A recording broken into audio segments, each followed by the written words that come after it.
Hi friends, ఈరోజు chicken biryani ఎలా చేసుకోవాలో చూద్దాము. ఎమ్మి ఎమ్మి చికెన్ బిర్యానీ నా స్టైల్లో చేస్తున్నా. ముందుగా స్టవ్ ఆన్ చేసుకొని ఒక గిన్నె పెట్టుకొని దాంట్లో ఉల్లిగడ్డలు వేయించుకోవడానికి సరిపడంత నూనె వేసుకొని ఇలా సన్నగా కట్ చేసిన ఉల్లిగడ్డలు ఈ ఆయిల్లో వేసి కొంచెం ఉప్పు వేస్తే ఏంటంటే క్రిస్పీగా వస్తాయి ఆనియన్స్. చూడండి, ఇలా సిమ్లో కొంచెం హైలో పెట్టుకుంటూ వేయించుతూ ఉండాలి. కలుపుతూనే ఉంటే ఏంటంటే మొత్తం మంచిగా అన్నీ ఒకలాంటి కలర్ వస్తాయి. చూడండి, కొంచెం లైట్ గోల్డెన్ కలర్ వచ్చినాయి కదా, ఇంకొంచెం కలర్ వచ్చేంత వరకు వేయించుకుందాము. ఇలా వచ్చాక నేను తీసి పక్కకు పెట్టేసుకున్నాను. చూడండి, మంచిగా వేగాయి. ఇవి ఏంటంటే కొంచెం క్రిస్పీగా ఉంటాయి అలా. ఇప్పుడు నేను 5 కాజు వేయించుకుంటున్నాను. మన ఇష్టము, ఇంకా కొన్ని ఎక్కువ కూడా తీసుకోవచ్చు. ఇవి కూడా గోల్డెన్ కలర్ వచ్చేంత వరకు వేయించుకొని పక్కకు పెట్టేసా. ఇంకా చికెన్ తీసుకొని దాంట్లో సరిపడా ఉప్పు, సరిపడంత కారము, ఇంకా పచ్చి ధనియాల పొడి, ఇంకా వేయించిన ధనియాల పొడి, తర్వాత అల్లం వెల్లుల్లి పేస్ట్.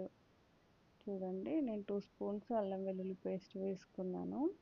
తర్వాత కొంచెం పసుపు, తర్వాత ఆయిల్, ఇంకా హాఫ్ లెమన్ తీసుకోవచ్చు. నేనైతే ఫుల్ లెమన్ తీసుకున్నా, మన ఇష్టము, మనం ఎలా తింటే అలా టేస్ట్.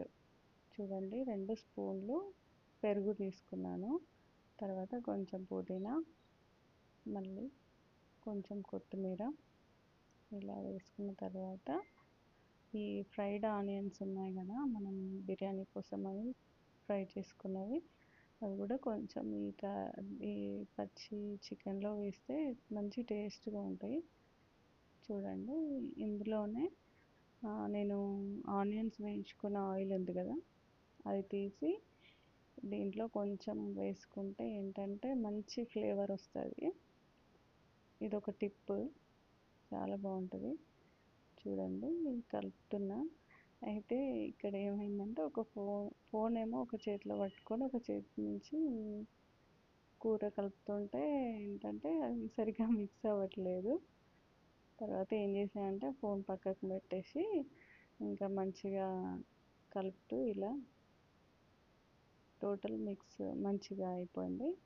చూడండి, ఈ ఇలా వచ్చిన తర్వాత దీనిపైన ఏంటంటే ఒక మూత పెట్టేసుకొని ఒక half an hour or 20 minutes, లేదు అంటే తొందరగా అయిపోవాలంటే అప్పుడే చేసేసుకోవచ్చు. తర్వాత ఒక గిన్నె తీసుకొని దాంట్లో ఆయిల్ వేసి అందులో సాజీరా, ఇలాచి, తర్వాత బగారా పువ్వు, ఆకు, దాల్చిన చెక్క, లవంగాలు ఇవన్నీ తీసుకొని అందులో వేసి తర్వాత ఉల్లిగడ్డ, పచ్చిమిర్చి, పుదీనా, అల్లం వెల్లుల్లి పేస్ట్ పచ్చి వాసన పోయేంత వరకు ఇలా వేయించి తర్వాత అందులో కొంచెం పసుపు వేసుకొని మళ్ళీ కొంచెం కలర్ వచ్చేంత వరకు వేయించి అందులో ఇంతకుముందు మనం కలుపుకొని పక్కకు పెట్టుకున్న చికెన్ వేసి ఇలా మంచిగా మిక్స్ చేసేసి ఇంకా దానిపైన మూత పెట్టేసుకోవాలి.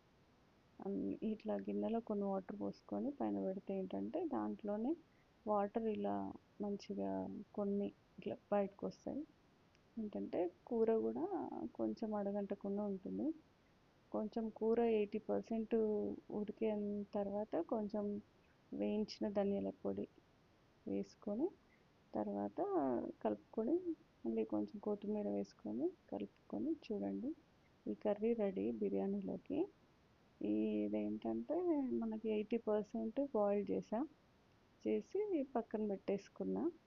తర్వాత మళ్ళీ నేను బగారా రైస్ కోసం అని చెప్పేసి చూడండి 5 గ్లాసులు బగారా రైస్ నేను తీసుకున్నా. దాన్ని మంచిగా 2 టైమ్స్ కడిగి ఇలా పక్కకు పెట్టేసుకున్న, ఒక హాఫ్ అన్ అవర్ నానబెట్టేసుకున్నా. ఈ ఆయిల్ ఏంటంటే మనము ఆనియన్స్ వేయించుకున్న ఆయిల్ ఉంది కదా, దాంట్లో నుంచి కొంచెం తీసుకొని ఇలా ఒక గిన్నెలో పోసి దాంట్లో అన్ని సాజీరా, బగారాకు, తర్వాత ఇలాచి, లవంగాలు అవన్నీ వేసుకొని పుదీనా, పచ్చిమిర్చి, ఉల్లిగడ్డలు, కొంచెం సాల్ట్ ఇలా వేసుకొని నేనేంటంటే బగారా రైస్ నానబెట్టుకున్నాను కదా, దాంట్లోకి వాటర్ ఇందులో పోసా. 5 గ్లాసులు రైస్కి నేను 8 గ్లాసుల వాటర్ పోసా. చూడండి ఇలా కొంచెం బాయిల్డ్ అవుతుంటే అప్పుడు నేను రైస్ తీసుకొని ఇందులో ఈ గిన్నెలో పోసిన. చూడండి ఏంటంటే ఈ బగారా రైస్ని బాగా కలపొద్దు, మెల్లిగా కలిపి తర్వాత మూత పెట్టేసి చూడండి కొంచెం బాయిల్డ్ అవుతుంది. ఇలా బాయిల్డ్ అయిన తర్వాత ఒక 80% కుక్ అయిన తర్వాత చూసుకోవాలి. చూసుకున్న తర్వాత రైస్ని ఏం చేసిన అంటే ఇట్లా ఒక జల్లి బుట్టలో పోసుకుంటే ఆ రైస్లో ఒక గ్లాస్ వాటర్, నార్మల్ వాటర్ పోసిన. కొంచెం అన్నం ఏంటంటే పొడి పొడిగా ఉంటుంది అట్లా పోసుకుంటే.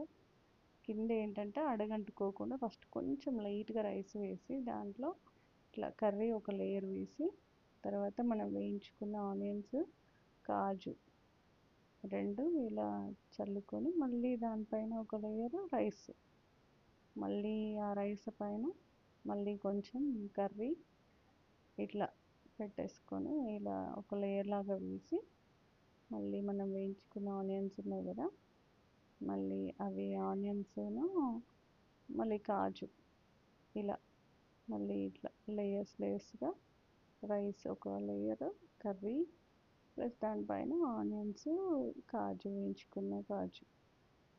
చూడండి ఇట్లా లేయర్స్గా వేసుకొని తర్వాత ఏం చేసిన అంటే దీనిపైన ఇంకా రైస్ వేసేసి లాస్ట్లో కొంచెం గ్రేవీ ఉంటుంది కదా, దీనిపైన రైస్ వేసుకొని ఏం చేస్తాను అంటే ఇంకా గ్రేవీ ఉన్నదాన్ని కొంచెం కొంచెం మొత్తం ఇట్లా స్ప్రెడ్ చేసినాను అనమాట. గ్రేవీ కొంచెం తీసుకొని ఇట్లా స్ప్రెడ్ చేస్తే ఏంటంటే మనకి లోపల కొంచెం వైట్ రైస్ లాగా ఉన్నది కూడా కవర్ అయిపోతుంది మనకి కుక్ అయ్యే వరకు.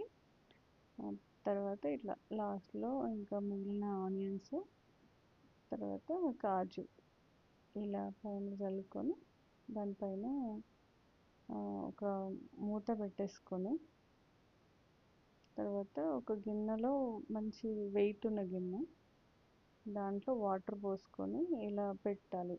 పెట్టిన తర్వాత ఒక 5 to 8 minutes అట్లా సిమ్లో పెట్టేసుకొని